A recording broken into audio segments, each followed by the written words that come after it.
Get ready start.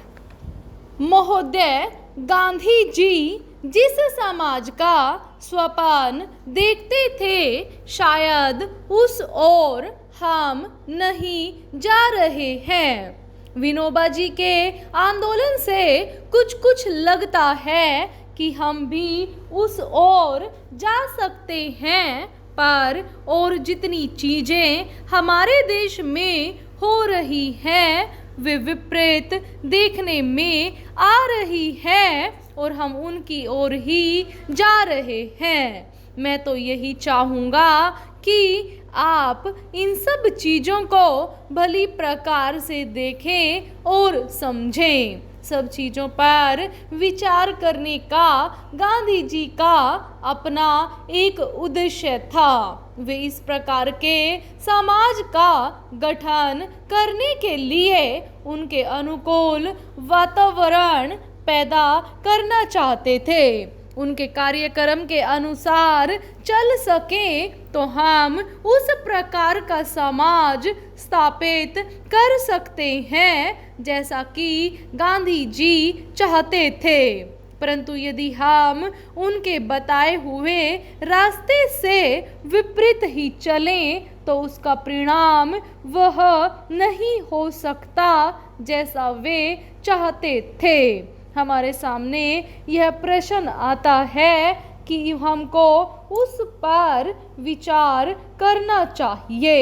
हो सकता है कि परिस्थिति इतनी प्रतिकूल हो कि हम चाहे कुछ भी करें, उससे हम उस परिस्थिति को नहीं बदल सकते।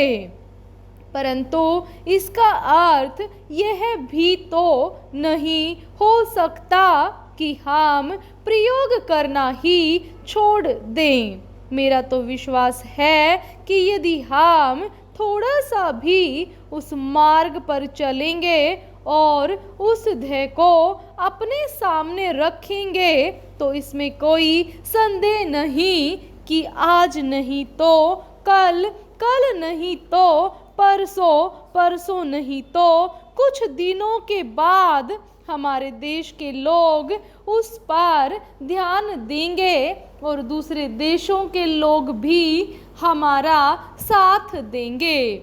इसलिए जो गांधी जी की विचारधारा के मानने वाले हैं, उनसे जब मेरी बातें होती हैं तो मैं उनसे यही कहता हूँ कि प्रतिकूल परिस्थिति भी कभी न कभी उनके अनुकूल ही हो जाएगी। कौन यह कह सकता था कि हम इतनी जल्दी या इतनी आसानी से स्वराज्य पा सकेंगे। उस समय हमारा ध्येय यही था कि चाहे जिस प्रकार हो हमें स्वराज्य लेना है और हम उस ध्येय तक पहुँचे। हमको समझना चाहिए कि आज की परिस्थिति न तो उतनी प्रतिकूल है और न कभी हो सकती है जितनी कि गांधी जी के दिनों में थी। जब उन्होंने काम आरंभ किया, आज भले ही चारों ओर कठिनाइयाँ और संकट देखने में आए तो भी हमें उसी विश्वास के साथ आगे बढ़ना है। मैं आशा करता हूँ कि आपने चरखा चलाकर आज जो काम आरंभ किया है तथा विनोबा जी सारे देश में भूदान का जो काम कर रहे हैं और अब उन्होंने कूपदान की बात जो उठाई है, हम सभी स्थानों के लोग अपना अपना सहयोग देकर इस कार्य को आगे बढ़ाते जाएंगे, जो बाद को एक बड़ी नदी का रूप धारण कर लेगी।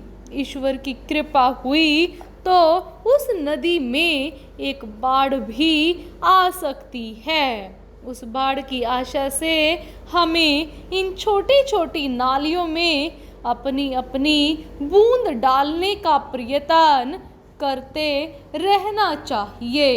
पूर्ण विराम।